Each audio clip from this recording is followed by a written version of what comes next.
Hello everyone, welcome back to my channel. Today we're going to be talking about my top 5 favorites regarding environmental stuff for the month of August in 2021. I hope you enjoy. So I just want to give a brief precursor to these top 5 favorites. I don't mean to discredit any of the concerns that we have regarding the environment or climate change or global warming. These are some things that I'd like to focus on having to do with the good that's being done every day. People are working really hard every single day, every week to make improvements and to make this world a better place for everyone. And I think that it's important we recognize those good deeds, those steps in the right direction. One of my favorites from the month of August regarding environmental stuff has to do with research conducted at the KAUST institution in Saudi Arabia. They were conducting research to see how can they rehabilitate or help to prevent some of the issues associated with coral reef bleaching. So in coral reef bleaching, what's happening there is the little microbes that live within the crevices of the corals become uncomfortable when the water becomes too acidic or too warm, and they float away in the ocean water, leaving the corals white and bleached looking. So in this research, they were investigating to see if adding bacteria to the waters and to the corals could help to regenerate those little microbes and help attract them back into the corals. So scientists treated the corals in their specific study with 6 different types of bacteria or probiotic. And what they found is that in the corals where they treated them with that bacteria, they were actually able to regenerate or to reattract those little microbes back into their corals much faster than the corals that had not been treated with bacteria. So they found that in the cases where they added the bacteria, 100% of the corals regained their colors and regained those microorganisms. Whereas in the sample where they gave them a placebo, that nothing was added to the corals, they only experienced a 60% regeneration of that color and of those microbes.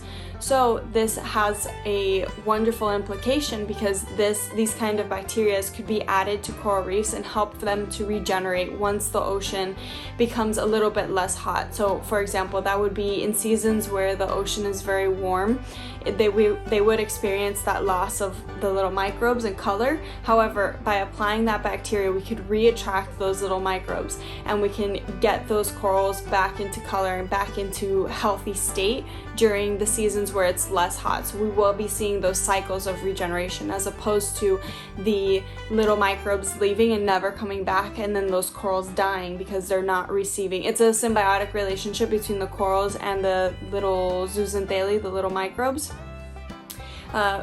So when they have the bacteria, that relationship is reestablished, whereas if there wasn't that bacteria present, it would just remain bleached and eventually die off. So that was definitely one of my favorites. It's excellent to see that there is research being conducted that is showing, even though we have this changing planet and this changing environment due to climate change, due to global warming, we can research and we can put effort into adapting to this scenario and improving the natural habitats. So another one of my favorites comes from research conducted in the University of Michigan regarding sustainability and food choices. So this study evaluated around 5,800 different food types and evaluated their rankings based on nutritional value or nutritional burden and the environmental impact. In this study, they found that the kinds of foods that you want to incorporate in your diet include vegetables, fruits, nuts, legumes, whole grains, and some seafoods. These were found to have less environmental impact with growth, production, processing, and then distribution. And the kinds of foods that you would want to phase out or limit your consumption of would be processed foods like beef, pork, lamb, or processed meats themselves. These are found to have really negative effects on environment and also on the welfare of animals. And so phasing these out, the research conducted showed that if you just make a 10% change, so that would be maybe like 1 or 2 meals a week, you could really make a huge impact, the 1/3 difference in your dietary carbon footprint. So I like this because it shows that you can make small changes, and small efforts or small steps could be made to make a large difference. So one of my favorites for the month of August has to do with plastic. As we all know, plastic is a huge part of everyone's lives. It is durable, it is tolerant to heat, it can be sculpted and changed to function for many different outlets or uses. One of the problems with plastic is that it won't decompose. So once we're done with whatever the use is, if it's a plastic water bottle, it's a one-time use. It gets thrown into a landfill and it stays there for hundreds of years. The research study done in the University of Akron by Dr. Wang was looking into the polymers and monomers that make up plastic itself. So he was trying to discover a polymer or monomer that can be as useful as the plastic that we are used to, the one that doesn't really decompose. However, try to find a structure that will actually allow for decomposition, or at the very least recyclability. So what he actually uncovered was this monomer that was easily recycled. So it could be put into a structure or melted down and created into a plastic water bottle, for example. And when that product is done being used, it is more easily recycled and broken down into those monomers, which can then be restructured into another polymer structure and utilized again and again and again. So what he was able to discover is a plastic structure that is more easily recyclable. A quote for Dr. Wang that I really enjoyed was, "The recycled monomers can be reused to produce the polymers, allowing for a circular use of materials, which not only helps to preserve the finite natural resources used in plastic production, but also address the issue of unwanted end-life accumulation of plastic objects." So what he's referring to here are landfills, like plastic in landfills.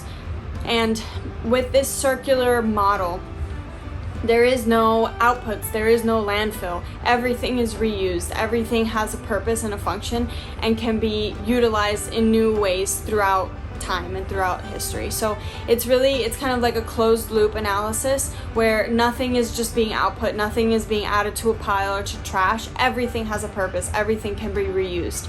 And ultimately this is the key to a more sustainable future. If we can get everything into a circular model, so the outputs of one is the input of another, then we'll have this reuse, the ultimate reuse and recyclability of everything, ideally, in the utopian sustainable world. This is an example of one way that we can make small changes that could have a lot of positive impact in our future and in sustainability and for the environment. Another favorite of mine from this month has to do with a plant called pennycress. So pennycress can be used to produce jet fuel in a much more sustainable way. Currently, the plants that are used for producing jet fuel are sunflower, soybean, and canola or palm.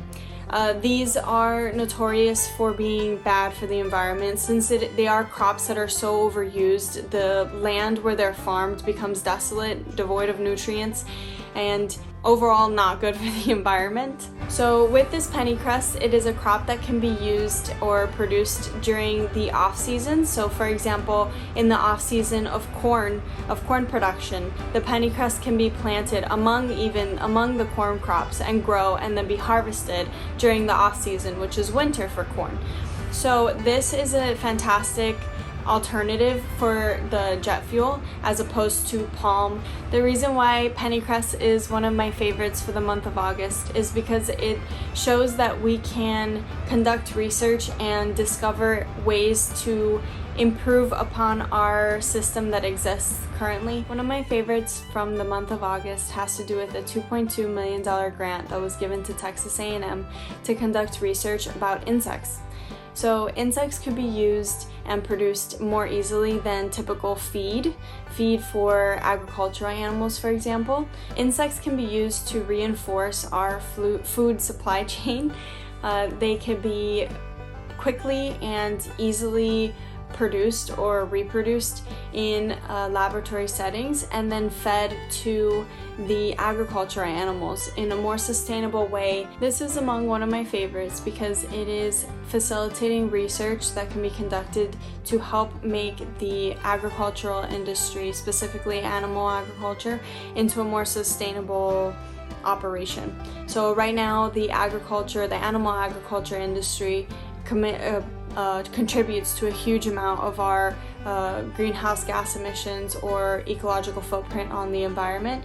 And I think that with this research regarding insects and the implementation of insects into that whole system, it could potentially show areas for improvement. So those are my 5 favorites for the month of August in 2021. I really hope you enjoyed this video.